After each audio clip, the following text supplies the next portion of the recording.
이런 청년들을 예수님 이해해 줄 수 있으세요? 우리 주님은 다 이해하시고 다 사랑해 주세요. 그리스도로서 사역을 시작하는 첫 번째 그 사건이 있습니다. 그 광야에 나가서 시험을 받으신 사건이에요. 광야라는 곳이 길이 없는 곳이에요. 시험장의 환경입니다. 이번에 그것도 여러분들을 도와주거나 따뜻하게 맞이하거나 친절하게 대해주지 않는 곳이에요. 세 문제가 출제가 돼요. 돌들을 빵으로 만들어서 먹어라. 두 번째 문제가 높은 곳에서 뛰어내려라. 세 번째 문제가 나를 경배해라. 예수님 만점으로 통과를 하십니다. 저한테는 사실 공감이 되진 않아요. 시험장 가서 만점을 받고 나온다. 이 광야에서 시험을 받았던 여러 가지 많은 사건들이 또 구약에도 나옵니다. 출애굽기 그 17장에 보시면은 무리바 사건이라는 것, 반석을 쳐서 물을 내서 다 같이 마셨더라라는 해피엔딩 같은 사건이 기록되어 있습니다. 그런데 모세가 결국엔 가나안 땅에 못 들어간 답 다 가르쳐줘. 지팡이로 치는 그 행위까지는 하나님이 말씀하신 대로 합니다. 그런데 그 사이에 너무 간단한 실수를 해요. 내가 이 지팡이로 이 반석을 쳐서 물을 나게 해주면 되겠냐? 이 말을 합니다. 이게 큰 실수인가요? 어떻게 생각하세요? 여러분들이 수백만의 사람들한테 악플을 막 받고 있어. 내가 이 문제를 해결해주면 돼? 하고 반석을 쳤다. 이게 큰 실수냐고. 우리는 이 작은 실수에서 넘어져요. 어려운 문제 다 풀어놓고 쉬운 문제에서 틀리자. 모세가 지금까지 어려운 문제를 다 풀었어요. 파라오 왕하고 싸워서 이겨가지고 재앙을 다 쏟아붓고 홍해를 갈라서 그 많은 사람들이 다 건너가도록 하나님이 테스트하시는 인물들이 있어요. 광야에서 이스라엘 백성들이 그 시험을 받았다라고 생각하는데 무리바 사건을 통해서 보면은 모세가 하나님의 테스트를 받습니다. 하나님은 절대 누구도 유혹하지 않는다는 거죠.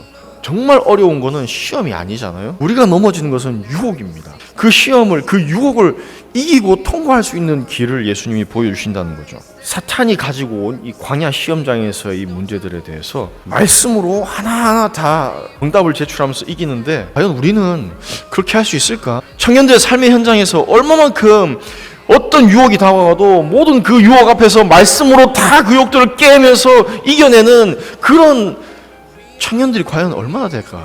목사인 나도 못하는데 이 시대의 청년 여러분 말씀으로 유혹을 이기십시오라고 말할 수 있냐는 거예요. 유혹인지 아닌지도 분간이 안 되는 때도 얼마나 많으세요. 예수님이 광야의 시험장에서 그냥 그 시험만 치고 시험 고득점자로 나와서 우리와 똑같이 시험을 감당하신 분이라는 거죠. 근데 이 시험장에서의 고득점자와 삶의 현장에서의 이 모습은 또 전혀 다르지 않습니까? 공부는 잘하시고 시험은 잘 치시고 막 또 고득점자인데 취직해서 삶의 현장, 뭐 직업의 현장에 가시면 어때요? 가자마자 다들 막 부장님, 사장님이 와서 고득점자님 오셨습니까?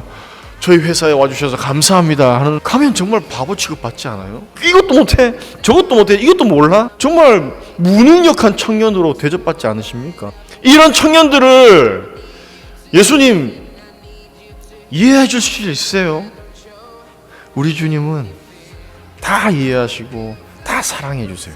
예수님이 사역하시면서 이 문제들을 현장에서 만나요. 1번 문제, 돌들을 빵으로 만들어 먹어라. 오병이어서 아이가 가지고 온 도시락 빵 5개랑 생선튀김 2개로 남자만 5,000명을 먹여주신, 분명히 시험장에서는 사람이 빵으로만 사는 거 아니야 라고 말씀하셨는데 막상 나와보니까 그 앞에 배고픈 그 수많은 사람, 말씀을 듣기 위해 나온 굶주린 그 영혼들을 그냥 둘 수 없다는 거예요. 먹일 수 있는 능력이 있고 먹여야 되는 사람들이 있으면 먹여야 된다. 그래서 다 먹입니다. 패션 오브 크라이스트라는 영화 볼 예수님이 막 괴로워하고 힘들어할 때마다 사람들 등 뒤로 싹 지나가면서 알 수 없는 미소를 싹 띠면서 지나가요. 맛있게 먹고 배불리 먹는 사람들 뒤로 싹 지나가면서 그거 봐, 떡 만들어서 먹이가 좋잖아. 2번 문제, 높은 곳에 가서 뛰어내려라. 이 자연의 법칙 물리력을 거스르면서 기적을 행하라는 거죠. 너 하나님 시험하면 안 돼 라고 정답을 쓰고 나왔는데 제자들이 지금 갈릴리 호수에서 폭풍 가운데에서 막 배가 뒤집어지려고 그러고 난리가 났어. 그 폭풍 치는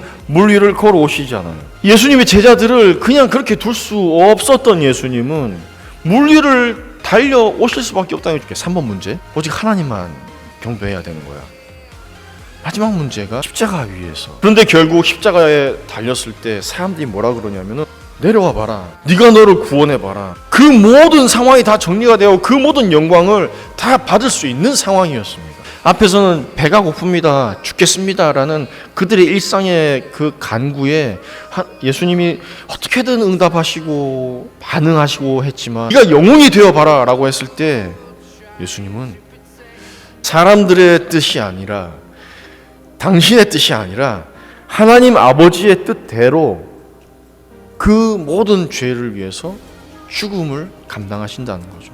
처절하게 철저하게 고독하고 혼자였던 그 자리에 서서 예수님, 하나님의 어린 양으로 내가 죽어야 되는구나. 그렇기 때문에 우리는 그 은혜와 사랑의 자리에서 누구도 제외될 수가 없는 거예요.